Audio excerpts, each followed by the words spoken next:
호산나 호산나 우리 찬양하며 예배를 시작하겠습니다.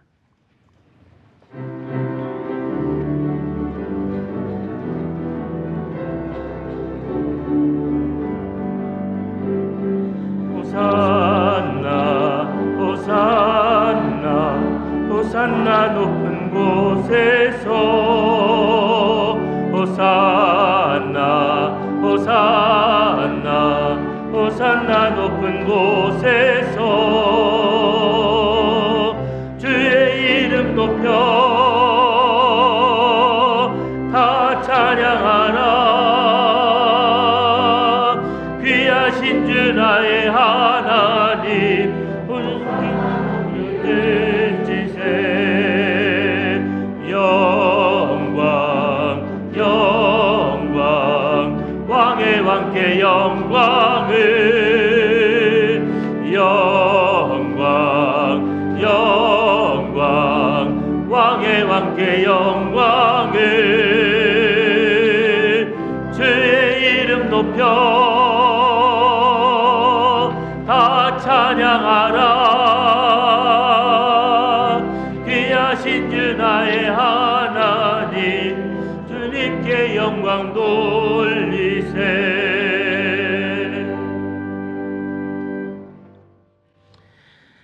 하나님, 우리를 구원하기 위하여 사랑하는 독생자 아들을 이 땅에 보내주시고 오늘도 그 주님께서는 우리를 위하여 자신의 온 삶을 내어주시려고 예루살렘으로 찾아 들어오시며 선지자가 예루살렘 밖에서는 죽는 법이 없다 말씀하신 주님의 음성을 듣습니다.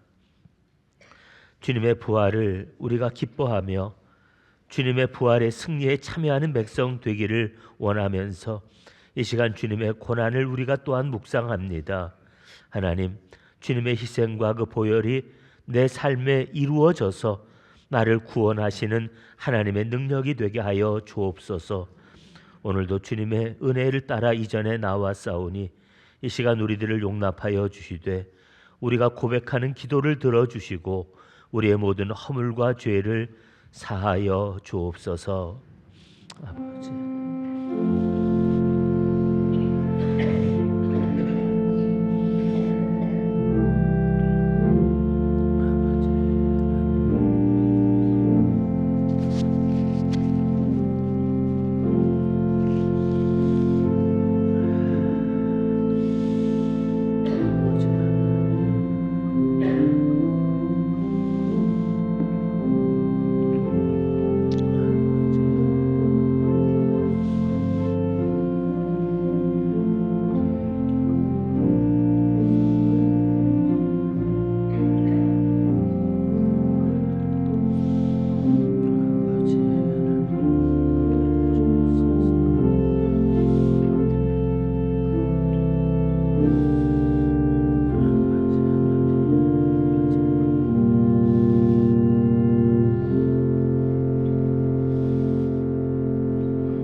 하나님, 누가 의로워서 하나님 앞에 나아가며 누가 자격이 있어서 하나님을 예배할 수 있겠습니까? 그러나 오늘도 우리를 용납하시는 주님의 사랑이 있기에 오늘도 주님 앞에 나와싸우니 우리를 받아주시고 우리의 예배를 기뻐 흠양하여 주시옵소서. 우리 주님 예수님 이름으로 기도하옵나이다. 아멘. 오라, 우리가 굽혀 경배하며 우리를 지으신 여호와 앞에 무릎을 꿇자. 대저 저는 우리의 하나님이시요 우리는 그의 기르시는 백성이며 그 손의 양이라. 너희가 오늘날 그 음성 듣기를 원하노라. 아멘.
교독문 129번 종료주일 말씀을 저와 함께 교독하시겠습니다. 시온에 따라 크게 기뻐할지어다. 보라, 내 왕이 내게 임하시나니 그는 공의로우시며 구원을 베푸시며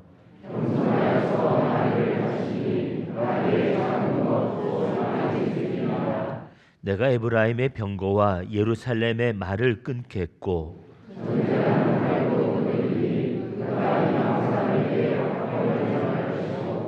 그의 통치는 바다에서 바다까지 이르고 앞에서 가고 뒤에서 따르는 무리가 소리 높여 이르되 주의 이름으로 오시는 이여 가장 높은 곳에서 호산나 하더라. 아멘.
생명의 근원이 되시는 아버지 하나님, 땅에 뿌린 씨앗들이 새싹을 틔워내고 메마른 가지에 새순이 쏟아남을 보며 우리의 삶 속에 소망을 가지고 살아가게 하시니 감사를 드립니다.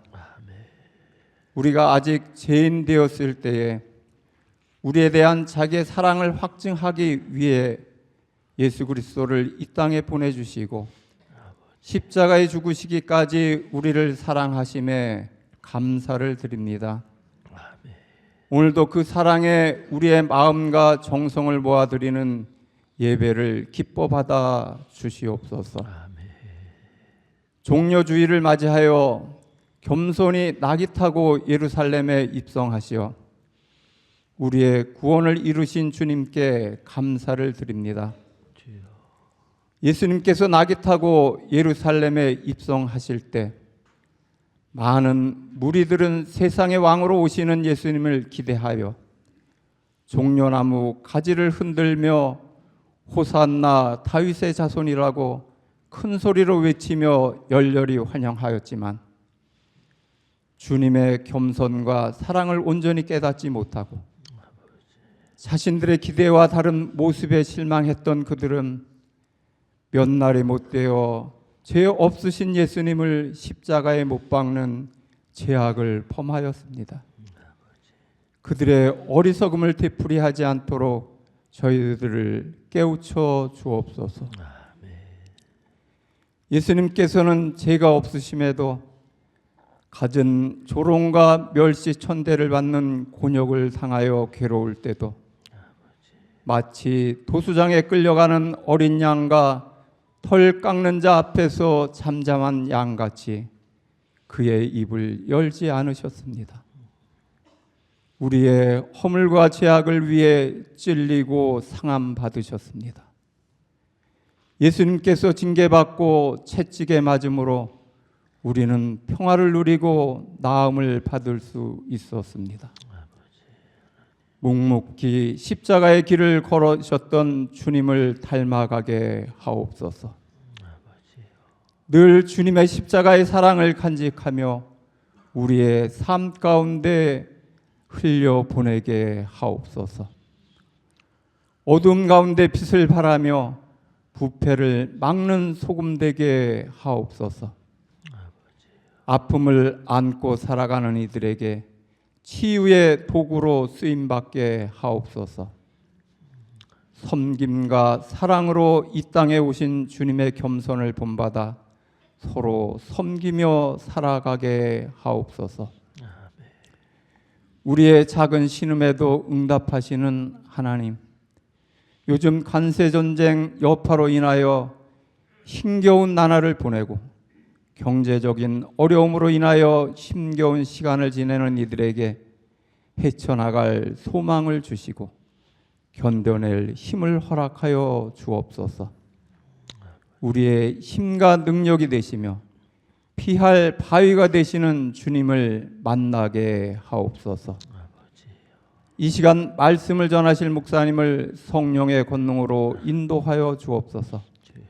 말씀을 듣는 성도들의 귀와 마음을 열어주시사 감사함으로 받게 하시고 삶으로 살아낼 수 있는 힘을 주옵소서. 귀한 찬양으로 영광 돌리는 오카리나 찬양단의 찬양을 기뻐 받아 주시기를 원하며 예수님의 이름으로 기도하옵나이다. 아멘.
하나님의 사랑이 어찌 그리 크고 놀라우신지요.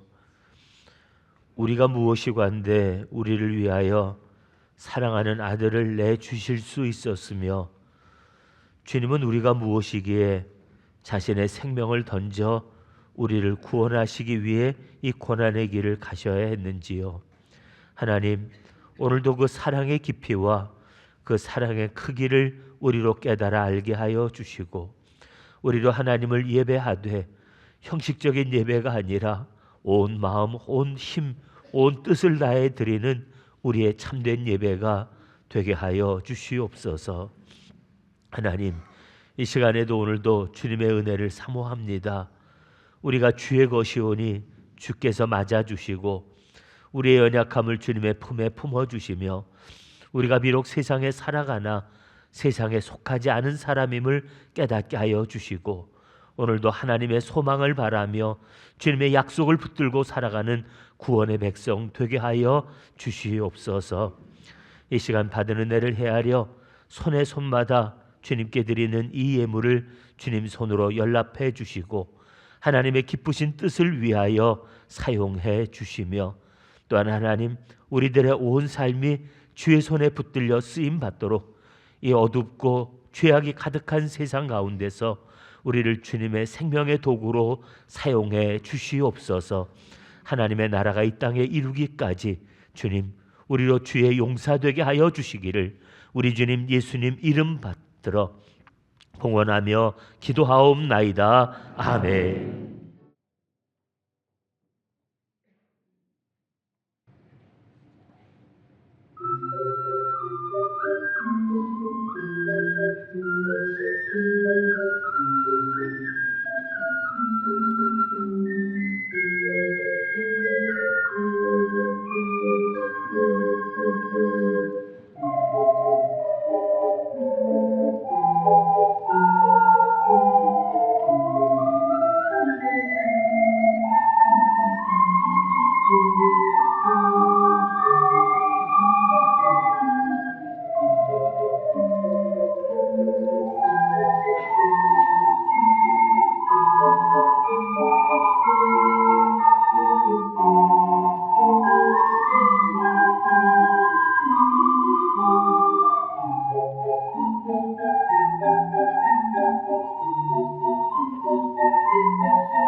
주님의 이름으로 축복합니다.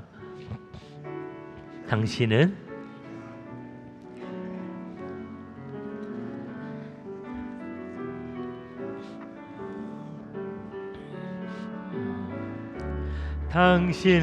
하나님의 언약 안에 있는 축복의 통로, 당신을 통하여서 열방이 주께 돌아오게 되리. 자, 우리 옆에 계신 분들을 마음껏 축복해 주세요. 당신은 하나님의 언약 안에 있는 축복의 통로, 당신을 통하여서 열방이 주께 돌아오게 되길 원합니다. 돌아오게 되리. 우리 자녀들을 축복합니다. 당신은 하나님의 언약 안에 있는 축복의 통로, 당신을 통하여서 열방이 주께 돌아오게 되리. 한번 같이 기도하겠습니다. 하나님, 아무 쓸모없는 인생들을 주님의 것으로 받아주셨을 뿐 아니라 우리를 하나님의 자녀 삼으시고 우리를 통하여 하나님의 은혜가 온 땅에 전해지도록 우리를 축복의 통로로 삼아주심을 감사드립니다. 하나님, 나의 존재를 스스로 깨달아 알게 하시되 비천하고 못난 인생에서 우리가 주님의 이름으로 거룩하고 존귀한 삶이 되었음을 하나님 깨달아 알게 하여 주시며 우리를 통하여 이루시고자 원하시는 하나님의 뜻을 이루어가며 살 수 있도록 하나님 우리를 복되게 하여 주시옵소서. 특별히 우리 자녀들을 복되게 하사 아버지 하나님, 자녀들이 주의 이름으로 살아가며 주님의 이름으로 축복하며 주님의 이름으로 행하는 일들 속에서 열방이 하나님이 살아계심과 온 세상이 주님께 돌아오는 놀라운 역사를 이루어 드릴 수 있도록 저들을 주의 것으로 사용해 주시옵소서. 일찍부터 그 가슴에 주님의 말씀을 담아주시고 하나님이 주시는 꿈을 꾸게 하시며 하나님의 일꾼으로 잘 자라갈 수 있도록 주님께서 걸음걸음 인도해 주시기를 우리 주님 예수님 이름으로 기도하옵나이다. 아멘. 오늘 우리에게 주시는 하나님의 말씀은 사도행전 18장 18절부터 23절 말씀입니다. 저거 한 절씩 말씀을 교독하겠습니다. 바울은 더 여러 날 머물다가 형제들과 작별하고 배 타고 수리아로 떠나갈새 브리스길라와 아굴라도 함께 하더라. 바울이 일찍이 서원이 있었으므로 겐그리아에서 머리를 깎았더라.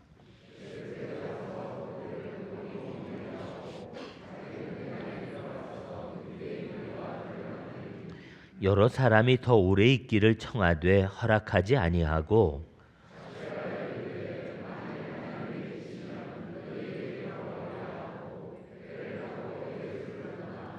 가이사라에 상륙하여 올라가 교회 안부를 물은 후에 안디옥으로 내려가서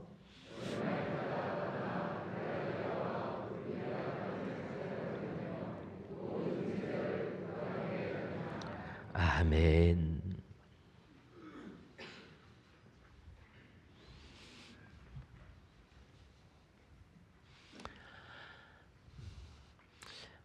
제가 중학교 3학년 때로 기억하는데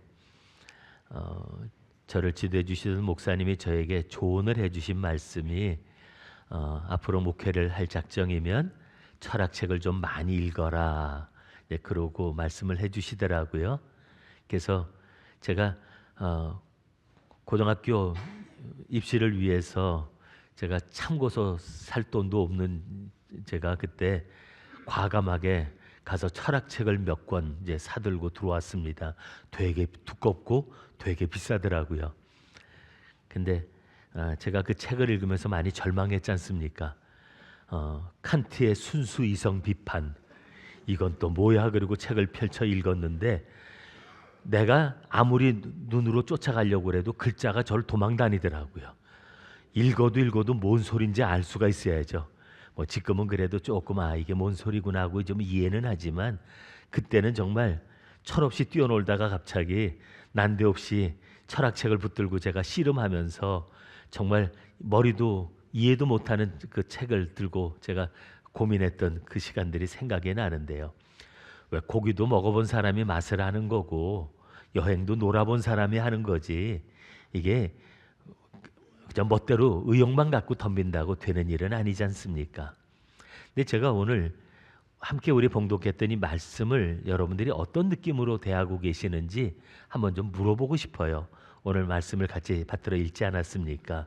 사도 바울이 이제 복음을 전하던 고린도에서 떠나서 그래서 다시 자기를 파송했던 그런 안디옥으로 돌아갔다가 제3차 전도여행을 시작하는 그 과정을 지금 몇 줄 안에다가 이렇게 짧게 기록을 해놨는데 여러분들은 들으면서 어떤 생각이 드세요? 사실 저도 이제 계속 말씀을 쭉 묵상하며 말씀을 증거하고 있기 때문에 제가 이 말씀을 처음 읽고 나서는 얼마나 당황했는지 모릅니다. 이게 뭐야? 이 말씀을 가지고 이 얘기를 가지고 무슨 말씀을 전하라고. 그리고 저도 그 말씀을 읽으면서 좀 적잖이 당황을 했었는데요.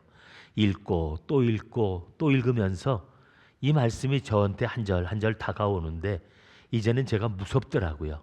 야, 이게 이렇게 쉽게 쓸 수 있는 말씀이 아닌 이야기를 성경에다 써놨구나.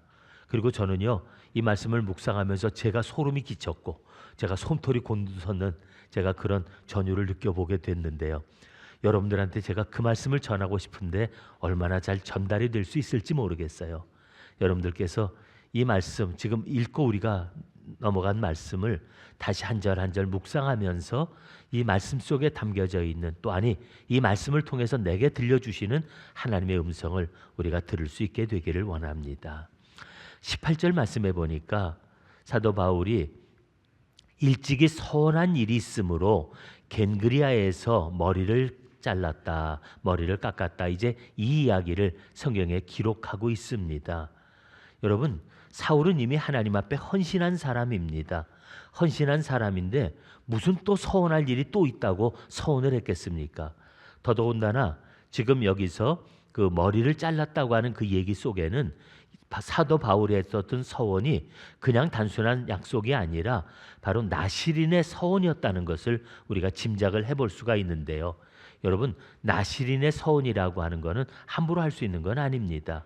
물론 태어나면서부터 서원한 사람들이 있습니다. 죽을 때까지 나시린으로 사는 사람이 있습니다.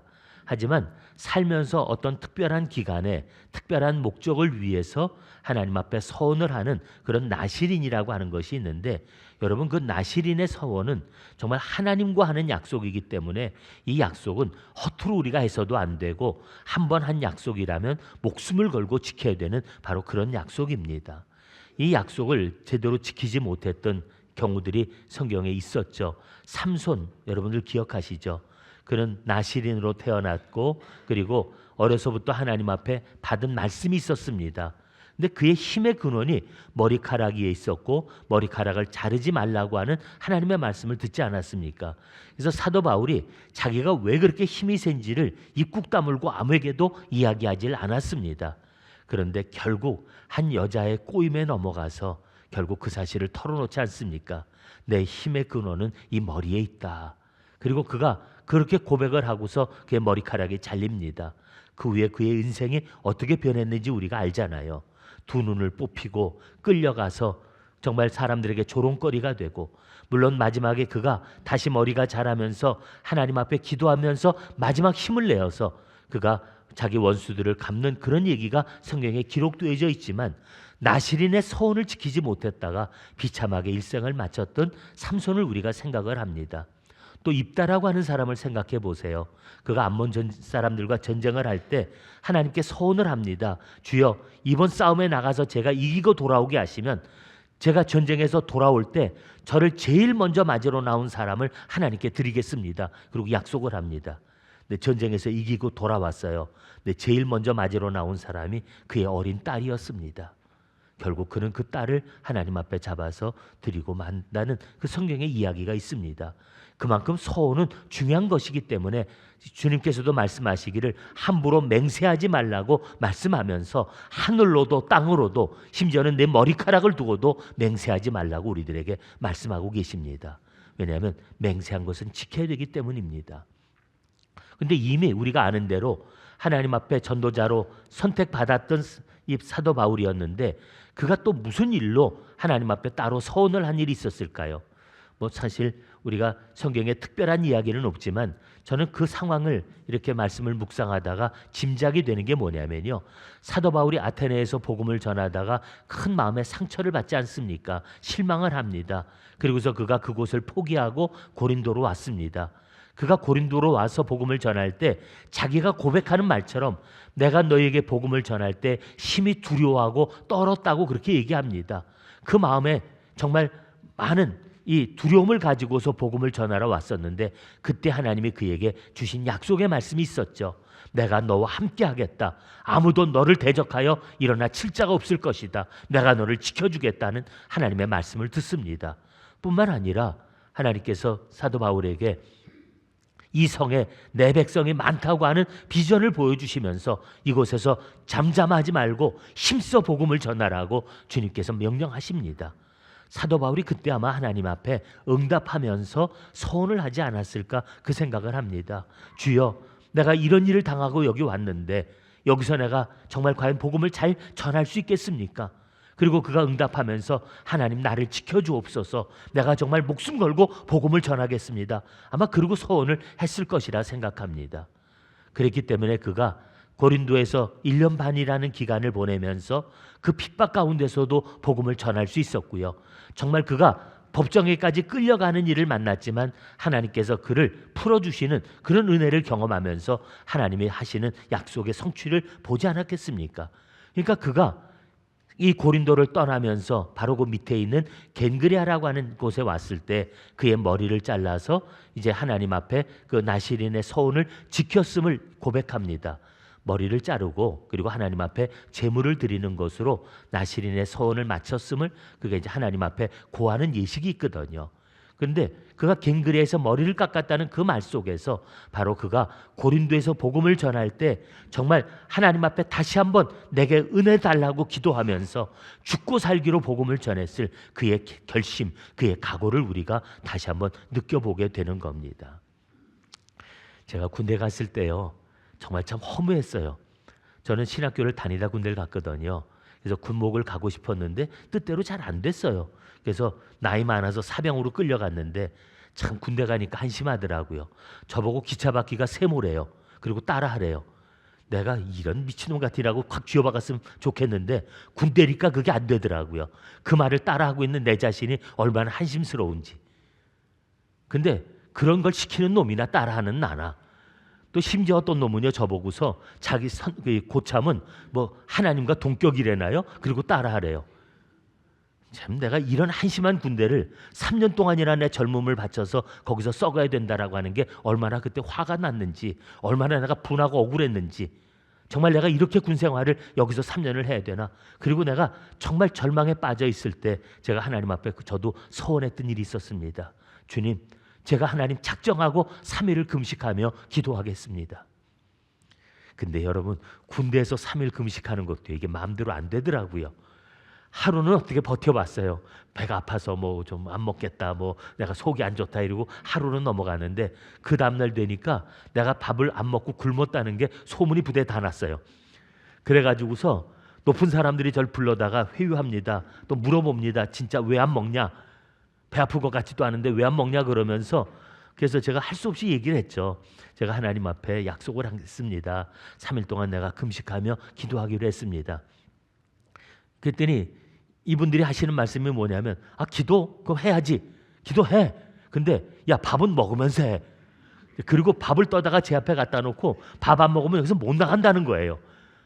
제가 둘째 날부터 아주 시달리는데 정말 여기서 불려가고 저기서 불려가고 그러면서 가서 밥 먹으라고 회유를 당하는데 제가 관심사병이 되고 말았잖아요.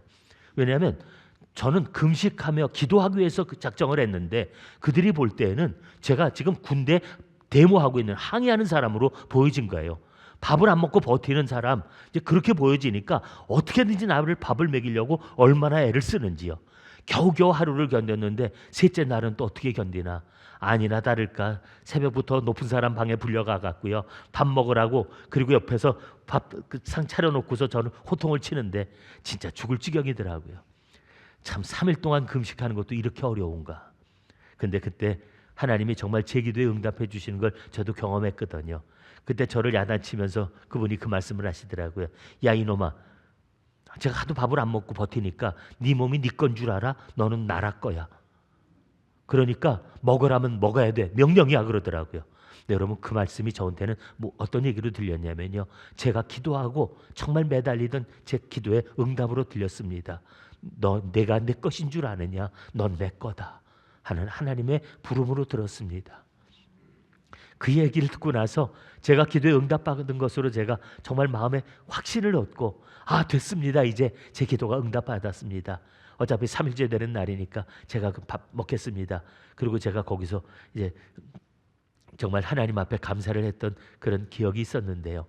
여러분 우리가 지금 사순절을 보내면서 어떤 분들은 그렇게 약속하신 분들 계시더라고요.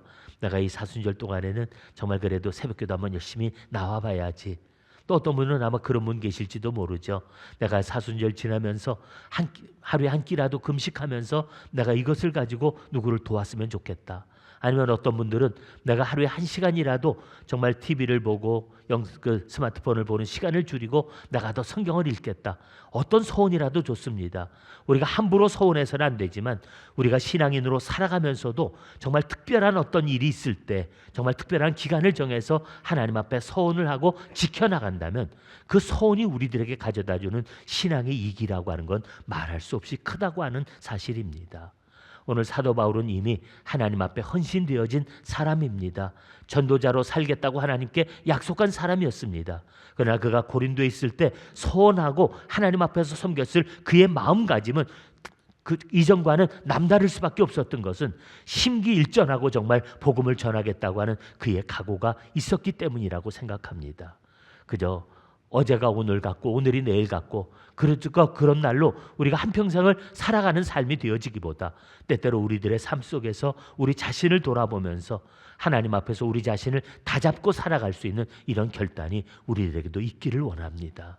오늘 사도 바울의 이 서원을 보면서 전도자지만 오늘 그가 지치고 연약했을 때 다시 마음을 새롭게 하고 또 다짐하고 하나님 앞에 서원하면서 그가 복음을 전하는 일꾼으로 살았던 한 인간 바울의 모습을 우리는 다시 한번 저는 여기서 찾아보았고요. 여러분들에게도 그 사도 바울의 그 모습이 보여질 수 있게 되기를 원합니다. 또 그가 에베소에 들렸다고 얘기합니다. 그가 이제 배 타고 수리하러 가다가 에베소에 들렸다는데 거기서 그가 회당에도 들어가서 거기서 사람들에게 복음을 전합니다. 그런데 많은 사람들이 그 복음을 들으면서 하는 말이 여기 좀 머물러 다오. 그리고 우리들에게 이 말씀을 계속 좀 들려다오. 그리고 붙잡습니다. 근데 사도 바울이 그들의 그것을 허락하지 아니하고 그리고 거기를 떠났다고 얘기를 합니다. 근데 저는 그 과정 속에서 사도 바울에게서 보는 건 뭐냐면요. 그 짧은 여정, 짧은 지나가는 길 속에서도 하나님의 복음을 전하는 일을 쉬지 않았던 사도 바울의 그 열심을 다시 한번 보게 됩니다. 여러분 그가 배를 타고 가기 위해서 가이사랴까지 가는 길이 굉장히 먼 길입니다. 그래서 아마 중간 기착지로서 잠깐 들렸던 곳이 에베소라고 생각하는데 그 잠깐 쉬는 곳에서조차 그는 그냥 나를 보내지 아니하고 회당에 또 들어가서 유대인들과 변론하며 사람들에게 복음을 전했다고 오늘 성경이 우리들에게 이야기를 해주고 있기 때문입니다. 더더군다나 그곳에서 사람들은 복음을 잘 받아들였습니다. 더 머물러 주기를 원했습니다. 하지만 사도 바울은 자기가 계획한 일이 있었기 때문에 그는 다시 배를 타고 떠나야 되는 입장에서 그들의 말을 들어줄 수가 없었죠. 결국 그들의 요청을 거절하지만 사도 바울이 그곳에 동행했던 브리스길라와 아굴라 부부를 남겨두었다고 오늘 성경이 말씀하는 걸 보는데요. 여러분 고린도에서 만났고 1년 반 동안 함께 지내면서 얼마나 깊은 정이 들었겠어요. 또 그들이 복음을 위해서 얼마나 충성된 종이었는지 우리가 알 수가 있는데 그 부부를 갖다가 에베소에다 남겨두었던 이유는 그들이 이 에베소 사람들이 복음을 향해서 열려진 마음을 보고 사도 바울은 하나님 앞에 기도하면서 그들 부부를 남겨두었을 겁니다. 하나님 허락하시면 다시 나를 이곳으로 보내주시고 내가 이곳에서 복음을 전할 수 있게 해달라고 기도하면서 자기 대신에 브리스길라와 아굴라 부부를 거기에 남겨두었을 것이라고 그렇게 짐작을 하게 되는 겁니다. 근데 여러분 이렇게 사도 바울은 정말 잠깐 지나가는 그 과정 속에서도 그 시간을 헛되게 보내지 아니하고 복음을 전하는 일에 쏟았던 그 모습을 우리가 볼 뿐만 아니라 그가 정말 다시 그곳에 하나님이 허락하신다면 또 와서 복음을 전하겠다고 하는 그 열심을 가지고 그는 삶 속에서 주님의 부름에 또 그리고 복음을 전하는 일에 온 힘을 쏟았던 모습을 우리가 보게 되는데요. 사실 저도 사도 바울의 심정을 조금 느끼는 거는요. 제가 이렇게 교회를 하면서 그래도 어느덧 제가 그래도 교계에서 조금은 사람들에게 좀 인정을 받는 그런 목회자가 되었는지 가끔 총회에서 저를 불러서 이제 목회자들을 위해서 뭔가 강의하는 그런 일들을 맡겨주기도 합니다. 또 목사님들을 뽑아서 저한테 보내주면서 목사님들에게 목회 코칭을 좀 부탁하기도 합니다. 뭐 제가 별난 사람이 아닌데도 목사님들을 만나서 그렇게 많은 이야기를 좀 나눌 수 있는 기회가 저에게 주어졌고 가끔 선교지를 나가면 또 많은 목사님들을 만나서 이렇게 대화를 하게 되는 그런 일들도 있었습니다. 근데 제가 목사님들을 만나거나 선교사님들을 만나거나 제가 느끼는 게 뭐냐면요. 정말 세상에는 할 일이 너무너무 많구나. 지금 우리가 살아가는 세상에는 이 복음을 사모하고 기다리는 사람들이 너무너무나 많구나. 그런데 우리가 그 복음을 전하기에는 너무 힘이 부족하다는 사실입니다. 저는 40년 가까이 국수교회에서 제가 봉사하며 섬겨왔습니다. 하지만 제가 할 수 있는 일이 그렇게 많지 않았음을 제가 고백을 하고요. 그런데 제가 이 세상을 바라볼 때 정말 복음을 전할 것이 너무나 많고 그리고 정말 우리가 해야 될 일이 너무너무 많은데 제게 주어진 시간이 그렇게 많지 않고 내가 할 수 있는 일이 그렇게 많지 않다는 사실을 깨닫기 때문입니다. 사도 바울이 에베소 교회를 떠나면서 아마 그런 심정이 아니었을까 생각합니다.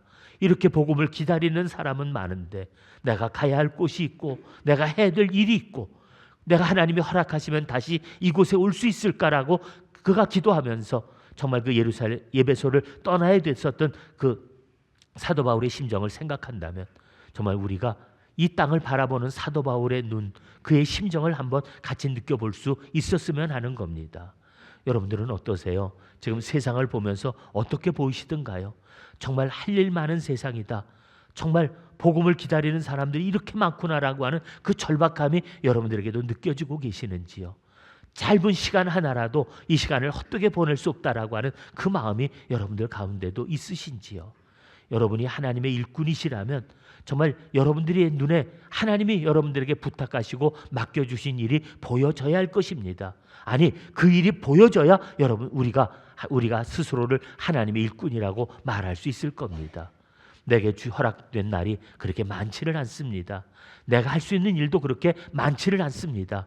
하지만 그랬다고 해서 우리가 그냥 뭐 어쩔 수 없지 그리고 살아가는 것이 아니라 그러니까 더욱 우리에게 주어진 그 짧은 시간이라도 우리가 살아가는 그 삶이라도 하나님을 위해서 살아야 될 그 일을 위해서 우리가 정말 최선을 다해야 되겠다는 그 마음을 가지고 살아갈 수 있는 주님의 일꾼들이 되어질 수 있기를 바랍니다. 할 일 없이 무의도식하지 않았으면 좋겠어요.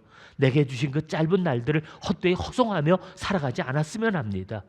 하나님 앞에 서는 그날까지 우리가 주어진 대로 하나님이 허락하시는 대로 내가 할 수 있는 일이 무엇이든 간에 최선을 다해서 주님의 복음을 전하는 일에 쓰임 받을 수 있는 저와 여러분 모두가 될 수 있기를 주님의 이름으로 축복드립니다.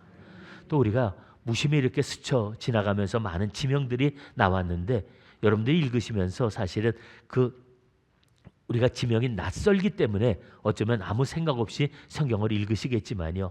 저는 성경을 묵상하면서 이제 지명 하나하나를 지도를 펴놓고 찾아가면서 자로 거리를 재가면서 이제 그러면서 묵상하다 보니까 이 말이 정말 함부로 할 수 있는 말이 아니었구나 하는 것을 제가 깨닫게 됩니다. 오늘 말씀에서 보니까 고린도에서 겐그리아로 갔다가 거기서 에베소로 배 타고 가서 그리고 에베소에서 가이사라로 또 내려갔다. 거기서 교회를 문안하고 그리고 그 다음에 안디옥으로 갔다. 이제 그 말씀이 나오는데요. 여러분 이게 일은 쉬운 것 같지만요. 지중해를 끼고서 지금 사도 바울이 다닌 길을 보면 고린도에서 에베소까지 가는 길이 거의 한 500km 가까이 됩니다. 그리고 에베소에서 또 가이사라까지 가는 길이 한 1000km 정도가 됩니다. 예루살렘을 들렸다. 그가 가이사라에서 예루살렘을 들렸다가 다시 그 안디옥까지 가는 길이 한 700km가 됩니다. 여러분 그러면 그 거리가 지금 얼마나 된다고 생각을 하세요? 지금 우리가 줄 잡아도 지금 2,000km가 넘는 길을 지금 사도 바울이 지금 가고 있는 것을 단 몇 줄로 얘기를 하고 있는 겁니다. 뿐만 아니라 안디옥에 들려서도 그가 푹 쉰 게 아닙니다. 거기서 일을 끝낸 게 아니었습니다. 잠깐 들렸다가 또다시 세 번째 전도행을 떠나는데 그가 거기서 갈라디아와 부르기아 지방을 거쳐서 여러 마을을 다니면서 여러 도시를 다니면서 형제들을 굳건하게 했다고 말씀하고 있는 걸 봅니다.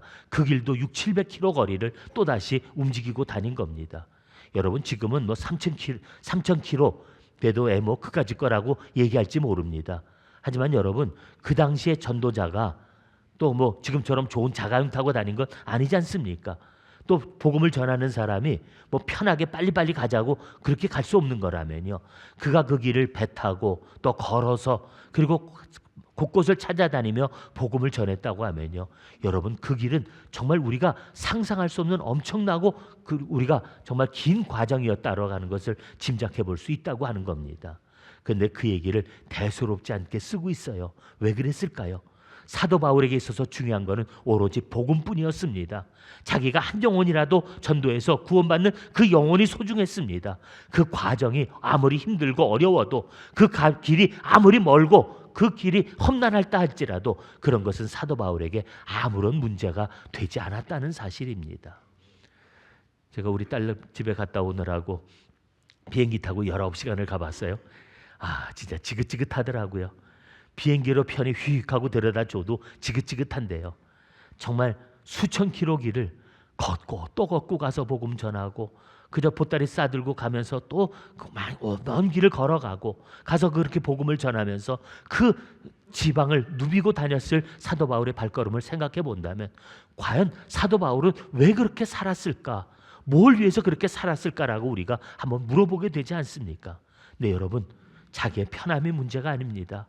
한 영혼이라도 구원받기 원하는 그의 열심이 그로 하여금 머물 수가 없도록 만들어 주었고 그리고 찾아다니는 길이 그에게는 고생과 힘든 길이 아니라고 하는 것을 우리에게 보여주는 것은 그 여정을 이렇게 쉽게 그냥 마치 아침 밥 먹었냐? 이러고 대화하듯이 일상의 얘기처럼 그 일을 쏟아놓는 그런 바울의 얘기를 우리가 보면서 정말 그의 관심, 그가 무엇을 위해 살았는가 하는 것을 우리가 다시 한번 생각해 보게 된다는 것입니다.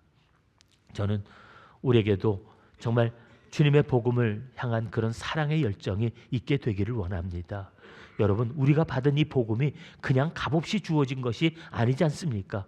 예수님께서도 선지자가 예루살렘 밖에서는 죽는 법이 없다고 말씀하시면서 죽음의 길을 찾아 가셨던 분이셨습니다. 사도 바울도 이 복음을 전하기 위해서 그 먼 길을 마다하지 아니하고 그가 복음을 전하며 다녔던 사람이었습니다. 왜 그런 삶을 살아야만 됐을까요? 그거는 이 복음이 바로 세상을 구원하는 유일한 하나님의 능력일 뿐 아니라 이 복음만이 예수 그리스도의 그 피만이 우리들을 살게 하시는 하나님의 능력이 되기 때문입니다. 그것을 전함으로 한 영혼이라도 구원받는다면 천하를 얻는 것보다 더 기쁜 일이기 때문에 그 일을 위해서는 자기의 생명도 아낌없이 내어줄 수 있었던 것, 그것이 바로 사도 바울의 삶이었고 사도 바울이 바라본 주님의 삶이었던 것을 우리가 생각하게 됩니다. 어떤 사람들은 예루살렘 성을 차지하고 앉아서 주인 노릇하던 사람들이 있었죠. 우리가 아는 대로 바리새인들, 제사장들, 그들은 말만 하나님의 사람들이었지 성전의 주인 노릇하면서 거기서 온갖 호사를 누리고 온갖 괴계를 써가면서 자기들의 권력을 지키기에 급급했던 사람도 있었습니다.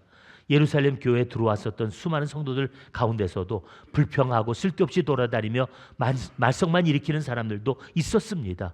하지만 그들이 어떻게 살든 간에 사도 바울은 자기를 그리스도의 복음으로 불러주신, 그래서 그리스도의 종으로 삼아주신 그 은혜를 붙들고 복음을 전하는 일에 자기의 온 생을 올인했었던 사도 바울의 삶을 우리가 이 짧은 여정 속에서, 그 짧은 글 가운데서 우리가 다시 한번 사도 바울의 삶을 읽어보게 되는 겁니다. 사실 사도 바울에게 있어서 귀한 것이 무엇이었겠습니까? 그가 좀 쉬고 싶고 안락한 곳을 찾고 싶고 먹고 마시고 즐기고 싶었고 그런 생이 아니었지 않습니까? 오로지 한 영혼이라도 더 구원하겠다는 열심을 위해서 그는 스스로 말합니다. 내가 이 제단 위에 내 피를 전제로 부어드릴지라도 내가 바라는 바라고 고백했던 것은 그는 오로지 복음만을 위해서 자기의 삶을 내어드렸던 온전한 헌신자였기 때문이었습니다. 오늘 우리가 이 말씀 짧은 이야기지만 오늘 이 말씀 속에서 사도 바울의 발자취를 한 걸음 한 걸음 우리가 더듬어 본다면 그가 행했을 그 긴 여정을 우리가 한번 같이 더듬고 우리가 마음으로라도 동행해 본다면 과연 나는 무엇을 위해 살고 있는가? 나는 지금 어떻게 살고 있는가? 한번 우리 자신을 비춰볼 수 있는 시간이 되어질 수 있었으면 합니다. 오늘도 우리를 향해 부르신 그 부름의 뜻 안에서 우리도 하나님의 뜻 안에서 귀하게 쓰여질 수 있는, 하나님의 뜻을 이루어가며 하나님의 뜻을 함께 이루어드릴 수 있는 거룩한 삶으로 세워질 수 있게 되기를 주님의 이름으로 축복드립니다. 함께 우리 일어나 응답의 찬양을 드립니다.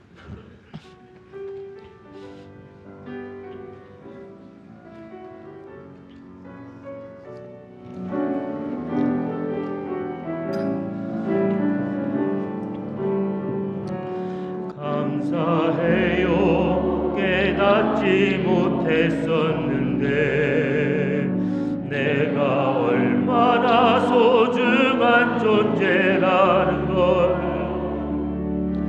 태초부터 지금까지 하나님의 사랑은 항상 날 향하고 있었다는 걸 고마워요.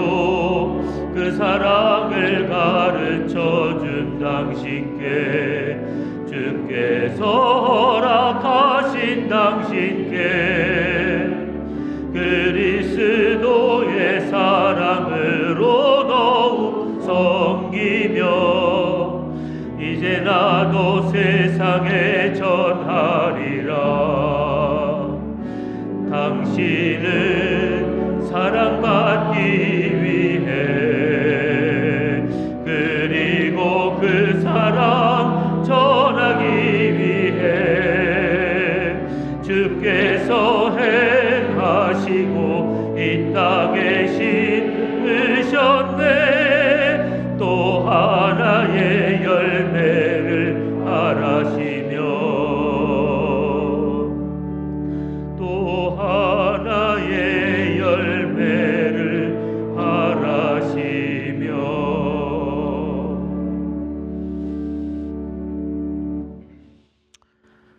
아버지 하나님, 우리를 구원하시기 위해서 주님께서 얼마나 정말 값비싸고 귀한 대가를 치르셨는지 우리가 잊어버리고 살아갑니다. 하나님이 우리를 부르신 부름의 뜻이 얼마나 귀하고 또 귀한 것인지 우리가 망각한 채 살아갑니다. 하나님, 다시 한번 우리들을 일깨워 주시되 하나님, 주님의 부활을 그저 또 다른 절기로만 맞는 저희들이 되지 말게 하여 주시고 주님을 위하여 자기 생명까지도 아낌없이 헌신하며 정말 목숨을 걸고 복음을 전하며 살았던 사도 바울의 그 헌신의 삶을 우리로 바라보게 하여 주시고 수고를 수고라 여기지 않았던 그의 삶을 우리로 보게 하여 주옵소서.